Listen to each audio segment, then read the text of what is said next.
ನಿನ್ನೆ ಇಡೀ ದಿನ ಸರಣಿ ಸಭೆಗಳನ್ನು ಮಾಡಿದ ನಂತರ ಸಂಪುಟ ವಿಸ್ತರಣೆಗೆ ಸಂಬಂಧಿಸಿದಂತ ಒಂದು ಕ್ಲಾರಿಟಿ ಸದ್ಯ ಕಾಂಗ್ರೆಸ್ಸಿಗೆ ಸಿಕ್ಕಿದೆ. ಯಾರಿರಬೇಕು, ಹೇಗಿರಬೇಕು ಕ್ಯಾಬಿನೆಟ್. ಸುರ್ಜೇವಾಲಾ, ಕೆಸಿ ವೇಣುಗೋಪಾಲ್ ಜೊತೆ ಸಭೆಯ ನಂತರ ಪಟ್ಟಿ ಸಿದ್ಧವಾಗಿದೆ. ರಾಹುಲ್ ಗಾಂಧಿಯವರ ನಿರ್ದೇಶನ ಇದೆ. ಆ ನಿರ್ದೇಶನದ ಅನ್ವಯ ಹೊಸ ಪಟ್ಟಿ ರೆಡಿಯಾಗಿರೋದು ಅಥವಾ ನೂತನ ಸಚಿವರ ಪಟ್ಟಿ ರೆಡಿಯಾಗಿರೋದು. ಮಲ್ಲಿಕಾರ್ಜುನ್ ಖರ್ಗೆ ಅವರು ದೆಹಲಿಗೆ ವಾಪಸ್ ಬಂದ ಬಳಿಕ ಪಟ್ಟಿಗೆ ಸಂಬಂಧಿಸಿದಂತೆ ಅಂತಿಮ ಮುದ್ರೆ ಬೀಳುತ್ತೆ. ಶುಕ್ರವಾರ ಅಥವಾ ಶನಿವಾರ ಅವರು ವಾಪಸ್ ದಿಲ್ಲಿಗೆ ಬರ್ತಾರೆ. ಅವರು ತುರ್ತು ಕಾರ್ಯದ ನಿಮಿತ್ತ ವಾಪಸ್ ಬಂದಿದ್ರು ದಿಲ್ಲಿಯಿಂದ. ಶುಕ್ರವಾರ ಅಥವಾ ಶನಿವಾರ ವಾಪಸ್ ದಿಲ್ಲಿಗೆ ತೆರಳುತ್ತಾರೆ ಅನ್ನುವಂಥ ಮಾಹಿತಿ ಇದೆ. ಅವರು ತೆರಳಿದ ಬಳಿಕ ಫೈನಲ್ ಅಪ್ರೂವಲ್ ಆಗುತ್ತೆ.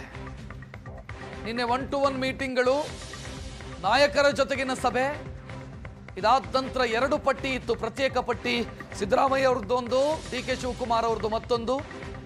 ಆ ಪಟ್ಟಿಯಲ್ಲಿದ್ದಂಥ ಬಹುತೇಕ ಹೆಸರುಗಳಿಗೆ ರಾಹುಲ್ ಗಾಂಧಿ ರೆಡ್ ಸಿಗ್ನಲ್ ಇತ್ತು. ಕಾರಣ ಮತ್ತೆ ಮತ್ತೆ ಅವರಿಗೆ ಅವಕಾಶ ಎಷ್ಟು ಅಂತ ಮಾಡಿಕೊಡ್ತೀರಿ ಅಂತ. ಸೊ ಈ ಎಲ್ಲ ಕಾರಣಕ್ಕಾಗಿ ಹಳೆದು ತೂಗಿ ಪಟ್ಟಿ ರೆಡಿಯಾಗಿದೆ.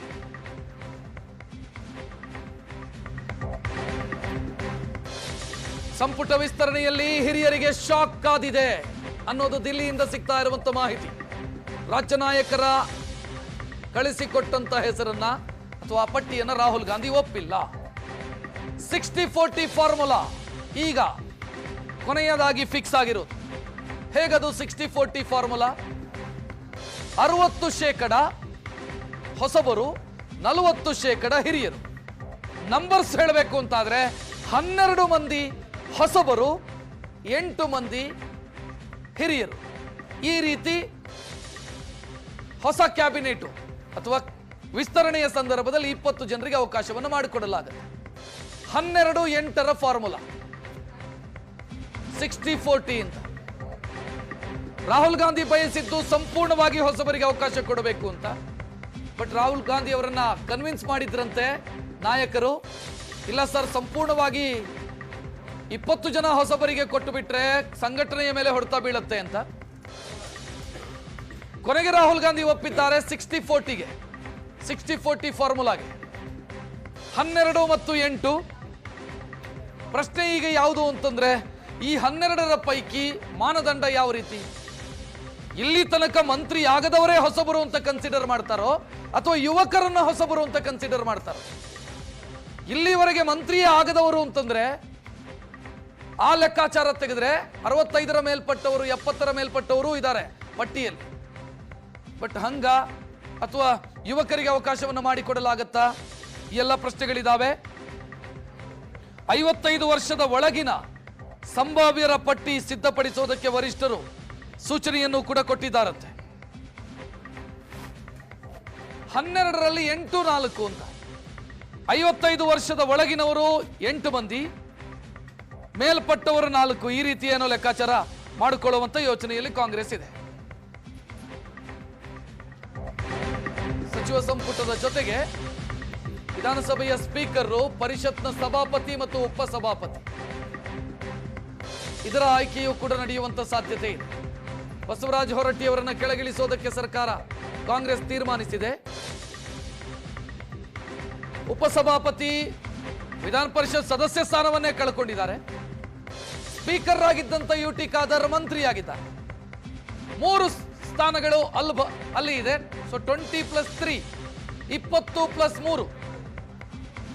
ಸ್ಪೀಕರ್, ಸಭಾಪತಿ, ಉಪಸಭಾಪತಿ. ಉಪಸಭಾಪತಿ ನಿನ್ನೆ ತಾನೇ ತಮ್ಮ ಸದಸ್ಯ ಸ್ಥಾನವನ್ನೇ ಕಳ್ಕೊಂಡ್ರು.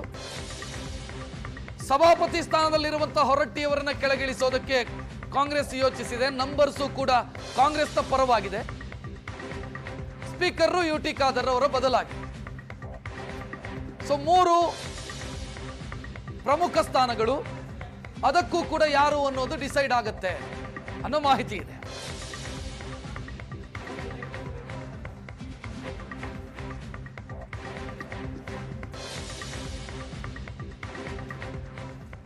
ಹೆಚ್ಚಿನ ಡೀಟೇಲ್ ನೀಡೋದಕ್ಕೆ ನಮ್ಮ ದೆಹಲಿ ಪ್ರತಿನಿಧಿ ಮಂಜುನಾಥ್ ನೇರ ಸಂಪರ್ಕದಲ್ಲಿ. ಮಂಜುನಾಥ್, ಅಲ್ಲಿಗೆ ಪಟ್ಟಿ, ಮಾನದಂಡ ಎಲ್ಲವೂ ಫಿಕ್ಸ್ ಆಗಿದೆ, ಅಂತಿಮ ಮುದ್ರೆ ಮಾತ್ರ ಬಾಕಿ ಇರೋದು. ರಕ್ಷತ್, ನಿನ್ನೆ 3 ಕಡೆ ಏನು 1-to-1 ಮತ್ತು ಗ್ರೂಪ್ ಡಿಸ್ಕಷನ್ ಆಯಿತು. ಅಲ್ಲಿ ಹೆಚ್ಚಾಗಿ ಚರ್ಚೆಗೆ ಬಂದಿದ್ದು ಅಂತ ಅಂದರೆ ಗೈಡ್ಲೈನ್ಸು ಯಾವ ರೀತಿ ಇರಬೇಕು ಅನ್ನುವಂಥದ್ದು.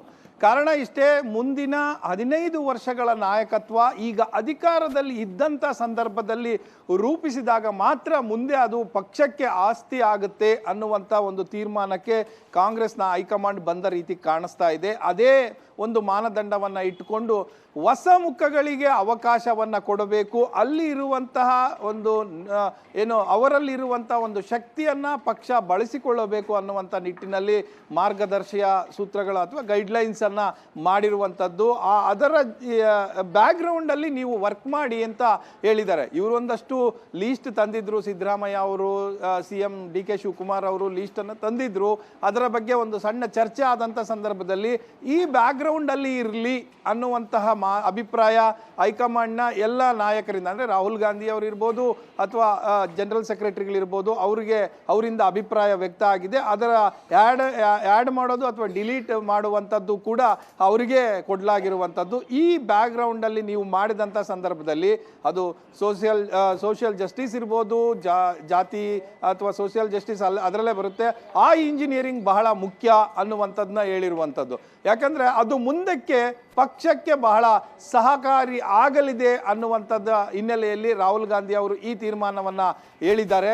ಇದನ್ನು ಹೊರತಾಗಿ ನೀವು ಏನಾದರೂ ಮಾಡೋದಿದ್ರೆ ಅದು ಅಂತಿಮವಾಗಿ ರಾಹುಲ್ ಗಾಂಧಿಯವರ ಒಂದು ತೀರ್ಮಾನಕ್ಕೆ ಒಳಪಟ್ಟಿರುತ್ತೆ ಅನ್ನೋಂಥದ್ದು ಬಹಳ ಮುಖ್ಯ.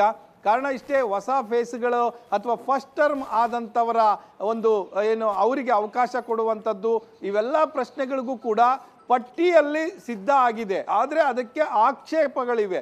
ಆ ಆಕ್ಷೇಪಗಳ ರಾಹುಲ್ ಗಾಂಧಿ ಅವರ ಮುಂದೆ ಕೂತಾಗ ಕ್ಲಿಯರ್ ಆಗಬಹುದು ಅನ್ನುವಂಥದ್ದು ಇರುವಂಥ. ಯಾಕಂದರೆ ಕೆಲವೊಂದು ತೀರ್ಮಾನಗಳನ್ನು ರಾಹುಲ್ ಗಾಂಧಿ ಮತ್ತು ಖರ್ಗೆ ಅವರೇ ತೆಗೆದುಕೊಳ್ಳಬೇಕಾಗಿರುವಂಥ ಹಿನ್ನೆಲೆಯಲ್ಲಿ ಆ ಒಂದು ಅಂಶಗಳನ್ನು ನೀವು ಪಟ್ಟಿಯಂತೂ ತಯಾರು ಮಾಡ್ಕೊಂಡು ಬನ್ನಿ, ಉಳಿದಂಗೆ ಇವೆಲ್ಲ ಬ್ಯಾಕ್ಗ್ರೌಂಡಲ್ಲಿ ಪಟ್ಟಿ ತಯಾರಾಗಲಿ, ಉಳಿದಂಥ ತೀರ್ಮಾನ ನಾವು ಮಾಡ್ತೇವೆ ಅನ್ನುವಂಥ ಸಂದೇಶ ರವಾನಿಸಿದ್ದಾರೆ. ಸೊ ಇಷ್ಟೆಲ್ಲವೂ ಆಗಿ ಮುಂದಿನ ವಾರಾಂತ್ಯಕ್ಕೆ ಒಂದು ರೀತಿಯಲ್ಲಿ ಸಂಪುಟ ವಿಸ್ತರಣೆ ಆಗುತ್ತೆ ಅಂತ AICCಯ ಉನ್ನತ ಮೂಲಗಳು ಹೇಳ್ತಾ ಇದ್ದಾವೆ. ಅದರ ಜೊತೆಗೆ ಮುಂದಿನ ವಾರದಲ್ಲಿ ನಾಯಕರಿಗೆ ಮತ್ತೊಮ್ಮೆ ಬುಲಾವ್ ಬರಬಹುದು, ಡೆಲ್ಲಿಗೆ ಬನ್ನಿ ಅಂತ ಕೂಡ AICCಯ ಉನ್ನತ ಮೂಲಗಳು ಹೇಳ್ತಾ ಇದ್ದಾವೆ. ರಕ್ಷತ್, ಥ್ಯಾಂಕ್ ಯು ಮಂಜುನಾಥ್ ಮಾಹಿತಿಗೆ.